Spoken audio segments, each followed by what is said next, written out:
Hello, welcome to the Alone Show. I'm your host, Jeremy Alone. In this episode, don't have regulars because reasons, I guess.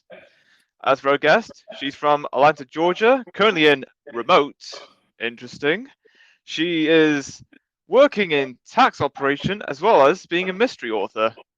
Ladies and gentlemen, I give you Laura Elizabeth. Hello, thank you for having me today.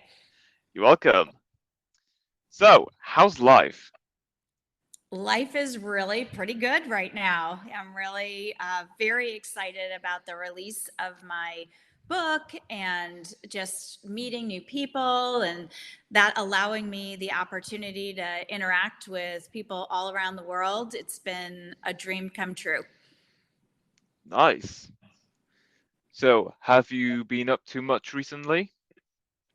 I have. I've been super busy with this book. So the release of All Is Now Lost was in September, but prior to that, I had a couple of months of traveling with the book as a pre-launch, and so that has afforded me the opportunity to travel to new places and be on different stages with other authors and readers, and just been doing podcasts and virtually popping into book club meetings, a whole host of things that prior to this I didn't have that experience. So, yes, it's been super, super busy. All of this is happening while I'm also working on my second book. So, lots of balls in the air, but I've been enjoying it tremendously. Fantastic. So, what inspired you to become an author? That is an excellent, excellent question. So, I purchased a piece of property on the island, which serves as the setting of my mystery, which is called Defusky Island. It's off the coast of Hilton Head, South Carolina. I purchased that property back in 2007 on kind of what we call a YOLO trip. You only live once. We were supposed to be traveling to the Grand Canyon, and a neighbor, was supposed to be watching our two dogs that we had at the time. And she called us kind of last minute and said she wasn't going to be able to do that. So we rerouted our vacation plans and just did a Google search on where could we travel that was pet friendly and met the description of the type of vacation we wanted to have. And we found the Defusky Island. We hadn't been there before, and no one we knew had ever traveled there before. So we just said, YOLO, let's just do it. And we booked this trip and traveled from Richmond, Virginia to South Carolina. And immediately upon getting to Defusky Island, it was as if this all the pieces of what I had been searching for had kind of clicked into place. And I found myself feeling like I was home. So I fell in love with this island from the very first minute of being there. And we ended up purchasing property there on that trip. And we had all these grand plans for what our life on this island was going to be like. None of that actually happened. Shortly after we purchased our piece of property, the resort where our property is went bankrupt. And we rode these highs and lows through that bankruptcy and a subsequent bankruptcy for many, many years, which led us to 2020. And I had had maybe 4 or 5 years of doing some background work on what led the resort to being bankrupt, what happened. And I decided in 2020, while the world was shut down and we were waiting for life to begin again, that I would start a pro bono project of revitalizing the resort. So I worked for free and anonymously behind the scenes, trying to connect investors and developers to reimagine this resort, which led me to reconnecting with a colleague I went to college with. And he told me about a book he just published. and introduced me to his publisher. And that publisher said, your story of having a passion project and doing something for the right reasons for no reward is a great story, but it's not very marketable. So if you want to tell your story about how much you love this island, write it in a fictional genre. And I decided a mystery would be a great genre for this island because it is very captivating. And that's was my journey to writing this book and the thrill of a lifetime to get a publishing contract and be able to tell this story to people all around the world of how much this island means to me and all that this island can, the magic that this island has. No, very good. So, is that the only book you've written, or is there more books you have written so far? This is my first book, and I am working on book 2 now. And yes, these are the only works that I have. In my past life, I've worked for different corporations, and I've served as the director of marketing, the director of corporate sponsorship, director of operations. So, but nothing in a creative outlet like this. Okay, that makes sense.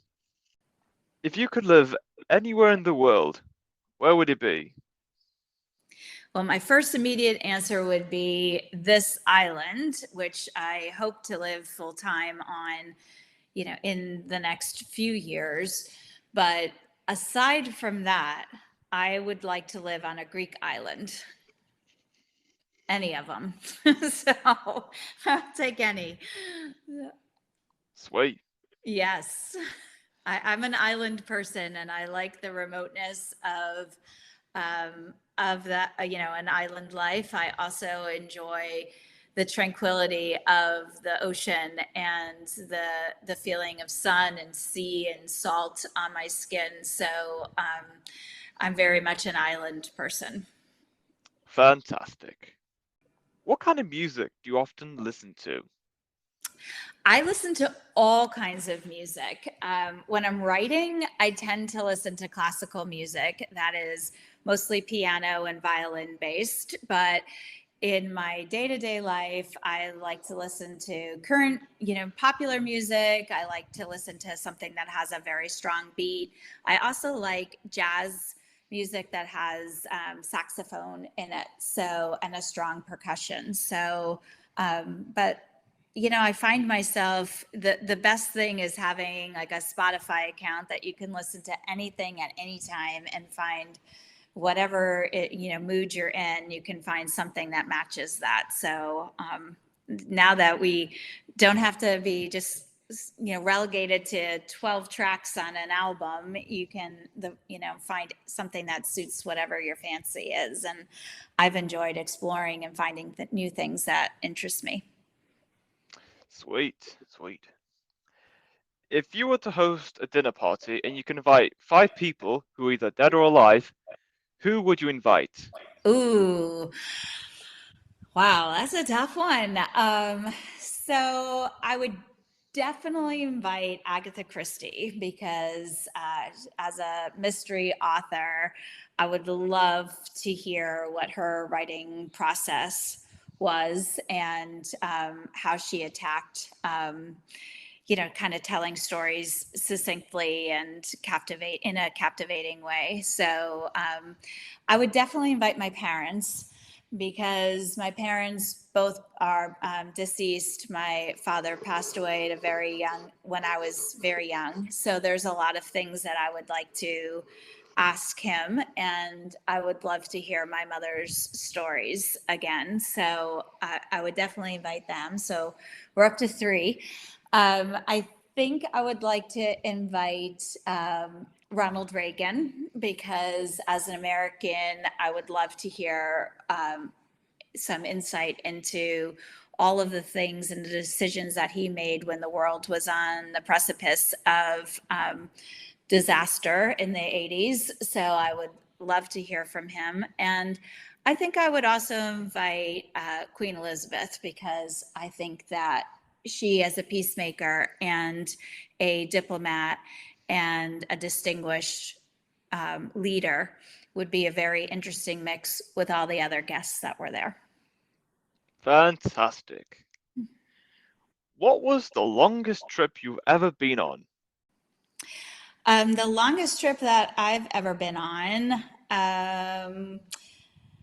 I guess, well, I've been to this island for several weeks at a time, which is always a treat for me because it gives you a chance to really be in one place and relax and absorb, all the things that make this location so special to me. So, but I think a tie for that would be a trip that I took to from the coast of America to the West Coast, California, and then I traveled to several Hawaiian islands, and then came back to the West Coast in Southern California, and then headed back to my home in the East Coast, which was a several week venture, and allowed us to really kind of dive in, even though it was familiar, but still seeing locations that were different and spend time to really absorb the local cultures there. All right then. What bad habits would you want to get rid of? um, my inability to cut sweets from my life. I say every day, today is going to be the day that I eat better. And I do pretty well up until like midday. And then I start trolling around for something sweet. And I cannot break my sugar addiction. So I would like to be able to give that up for sure. But if there's something chocolatey in my midst, I definitely have a weakness for it. Fair enough. Would you consider yourself to be an extrovert or an introvert? I consider myself to be an extrovert, but sometimes likes to be an introvert. So sometimes needs a break from all of the interactions for sure. I'm not 100% either, but leaning more towards an extrovert. I really do enjoy meeting new people, and I do get a lot of energy from people. So sometimes just need a break from it.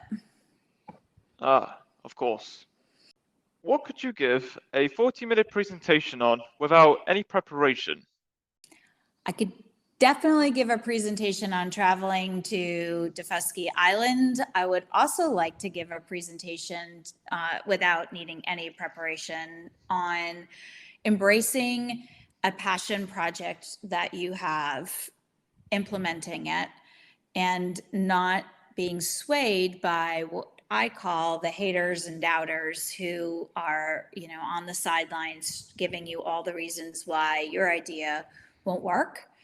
I would be able to give that presentation without any preparation for sure. Sweet.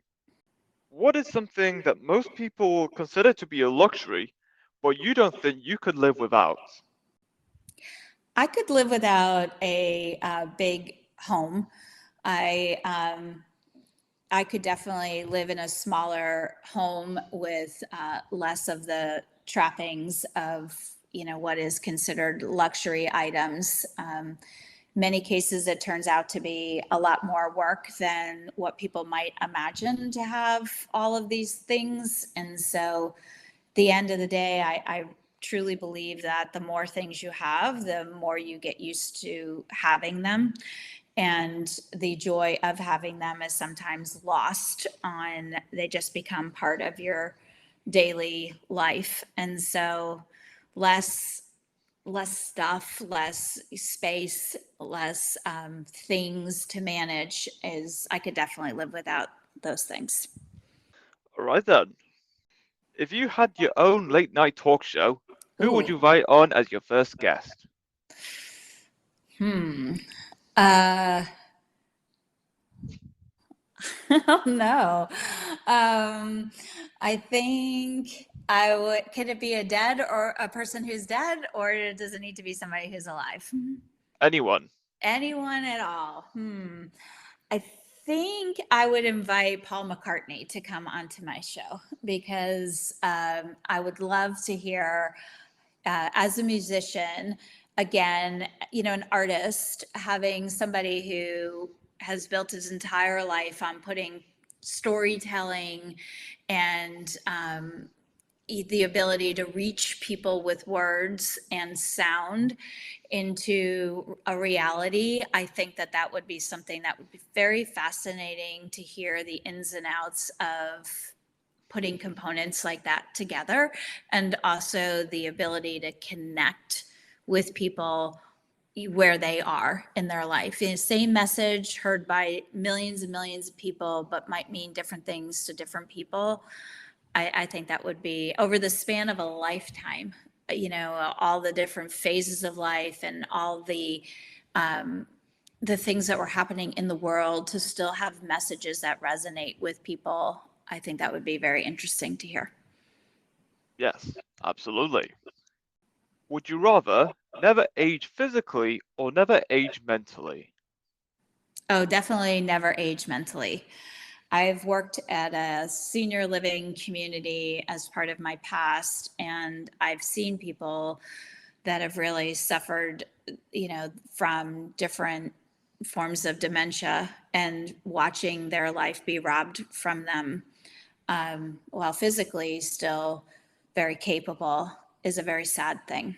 So I would prefer never to age mentally. Absolutely. What is your favorite quote? My favorite quote is from my grandmother, and her quote was always, "You could be a victim or you could be a survivor. You decide." Oh, nice. Yeah, I think it sets the stage for, on kind of, she was a simple lady, but, it was, everyone has hardships in their life. Some people have more than others, for sure. But your approach to your life changes what the outcome could be. So, you can either survive things that happen to you, or you can have them survive you. And so she was a person who survived a lot of very difficult circumstances, and she was a survivor. She wasn't a victim of it. And it's very no nonsense, kind of pull up your bootstraps, and also reinforces the message that you control your destiny. So certainly things are out of your control, but your mindset is one thing that is in your control. Fabulous. If you could erase one past experience, what would it be? I think for me, it would be losing my parents at young ages. I would like to have been able to erase those things, because those tragedies set the course for some difficulties in life, and really changed some of the outcomes. And so, I would have liked to have had my parents in my life for longer. Yes. Yeah. In what situation do you wish you could throw down a smoke bomb and just disappear? Uh, well, I'm thinking the first thing that flashed in my mind when you said that was having a public speaking experience very early in my professional career years ago. And I was supposed to be the subject matter expert on a corporate topic. And I gave a presentation to a room, thousands of people in, dark, with the spotlight on, and all the big wigs of this company in there. And I had done a lot of presentations before then, and was able to deliver, pretty, overall, I did pretty well up until that point, which I was just a disaster. I forgot what I was supposed to be saying. I stumbled over my words. I couldn't even remember the basic point of the presentation, even though it was right in front of me on the screen. Had a hard time managing the technology. It was a disaster. So for many years after that, when people would ask me to speak publicly, that was the image that flashed in front of me. And so it was so humiliating. So yes, I would like to pretend that that never happened. I'm sure all these years later, I may be one of the only people who still remember it, but it was the worst 45 minutes of my life. So I'd like to pretend that never happened. Fair enough. What song is really good, but no one has ever heard of it? I don't know. I don't know. Maybe some of the music from the Secret Garden soundtrack. I enjoy listening to it, but outside of my family who has been listening to it with me for years, I don't know anybody who also listens to it. I might say that it's something that I listen to when I'm writing and used to play when my children were small. So been listening to it for a very long time, but I would say maybe that. Other than that, I can't think of anything else because I listen to music that a lot of other people have heard too. Okay, I can see that. Would you rather never use social media again or never watch another movie or TV show again? Oh, definitely never use social media again. I love watching movies and shows on TV. I have my whole life. I watch a lot of different type of TV. If I'm going to watch TV, I'll watch documentaries, I'll watch like silly things, I'll watch historical movies. So I could definitely live without the influence of social media if I had my own way, but I get a lot of enjoyment, especially watching old like black and white movies. So yeah, I wouldn't want to give that up. Fair enough. I wouldn't give that up either. Yeah. What items do you carry with you every day? Definitely my phone. Don't go anywhere without that. And definitely have always a pair of sunglasses with me. And I always keep a pen with me as well because I tend to get ideas from, for writing in the strangest places. So sometimes in my car or, if I'm just kind of sitting around waiting for, a meal at a restaurant, an idea may come to me, or I might hear bits and pieces of a conversation or see an interaction between people that I want to sometimes put into a description of a character. So I always keep those things with me, but I like to have definitely something that I can keep track of these ideas as they come to me. So, Ah, yes. Do you have any weird superstitions? no, it's funny that I used to work for a facility that did Olympic and world figure skating training. And when I had a lot of professional athletes around, I found that athletes oftentimes are very superstitious. And so that was very interesting to me to see like they would, if they won an event of a championship or whatever, they would do exactly the same thing to prepare for the next one, eat the same food, drink the same things, listen to the same music as almost a repeat. I don't have anything like that. I just, life is so busy and complicated that I just kind of do my daily thing. And I'm happy that I don't have any superstitions, because sometimes people would really struggle if they weren't able to replicate those, exact things. And so it was almost like a self-fulfilling prophecy that they may not have performed well because, they weren't able to get the same meal that they had the last time they competed or whatever. So I'm happy I don't have that. So no, I don't have anything. All right. Okay, very good. Where was the most overhyped place you've traveled to?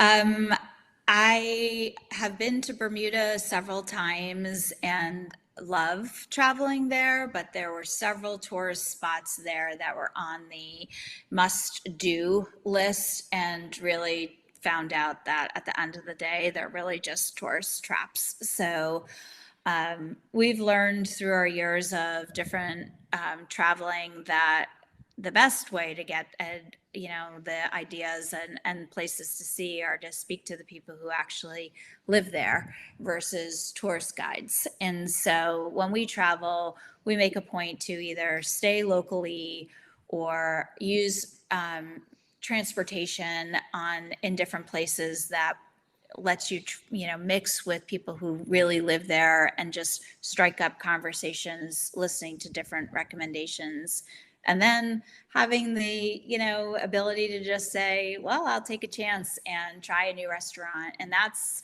one of the things that we found when we traveled to Aruba. We got a recommendation for this dinner place that was on the side of a cliff that used cooked our food on salt tablets that were heated and almost cooked in front of you like a hibachi. And it was one of the most wild, incredible experiences. But if we had just stuck to the, top 10 restaurants to go to, we definitely would have missed that. So that was a recommendation from someone who we bumped into at a coffee shop in Aruba, and it was like great advice. So we've learned to, use our own imagination to figure out where the cool places are and be willing to try them. Nice, nice. If you have to choose between skydiving, bungee jumping, or scuba diving, which one would you choose? Oh, none of those things. Terrible. I'm terrified of heights. So I would struggle with skydiving, even though when I see videos of people doing that, I wish that I'd be able to do it. So I don't know. I'm very afraid of heights, and I'm not super fan of being under the water with a scuba diving tank. But I think if I had to pick, it probably would have been that one. Would have been scuba diving, because I'd probably, even though I can't imagine me doing it, I think it would be more likely than anything that had to do with heights. Right, fair enough. I understand. Not a fan.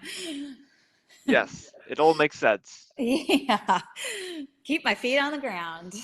Yes, So, let's keep it that way. yes. If you had to lose one of your senses, which would you choose to lose? Um, Maybe the ability to smell, but I'd like to see, and I'd like to hear, and I'd like to taste. Yes, me too. And that is all we have for this episode. It's great having you on, Laura, talking about being a mystery author, tax operations, and your journey along the way. It's been great. Thank you. Thank you. My book is called All Is Now Lost, and it is available on Amazon and Barnes and Noble and all the places that you would normally look for a book. So I hope you enjoy it. Fantastic.